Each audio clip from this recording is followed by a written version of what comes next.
యవ్వనంలో నీ కొరకు నువ్వు బ్రతికి వృద్ధాప్యంలో నా కొరకు బ్రతుకుతానంటున్నావు.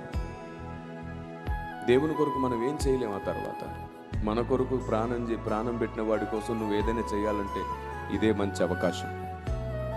దేవుడు నిన్ను వాడుకోవాలంటే నీ జీవితంలో 3 లక్షణాలు ఉండాలి. నేను దాన్ని నీకు పరిచయం చేస్తాను.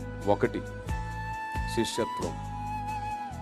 శిష్యత్వం అంటే నీకు మనసుకు తోచింది నువ్వు నోటితో బయటికి మాట్లాడడం కాదు.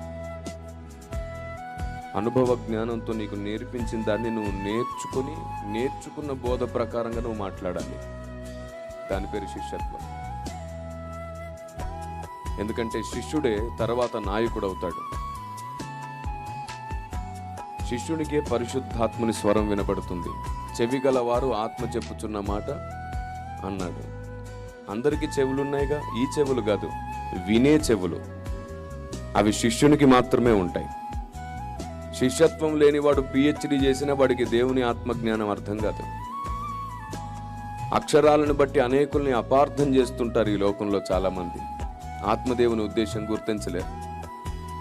యేసు ప్రభు నేనే శరీరం, నన్ను తినండి, నా శరీరం తిని నా రక్తం తాగండి అని అన్నందుకు ఒక్కసారిగా 60 మంది అపార్థం చేసుకుని ఆయన విడిచిపెట్టి వెళ్ళిపోయారు.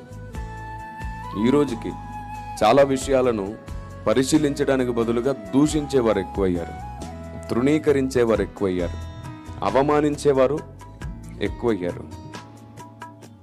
ఈ లోకంలో అపహాసకులకు, దూషకులకు, అవమానించేవారికి పరిశుద్ధాత్మ దేవుడు అవకాశం ఇవ్వాలనుకోవట్లేదు. తొందరలోనే దేవుడు వారిని చెరిగేయబోతున్నాడు.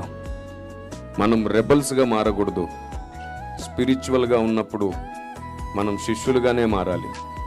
ఎందుకంటే శక్తితో బలంతో కాదు సంఘంలో దేవుడు సంస్కరణ చేసేది, ఆత్మతోనే దేవుడు సంస్కరణ చేయబోతున్నాడు.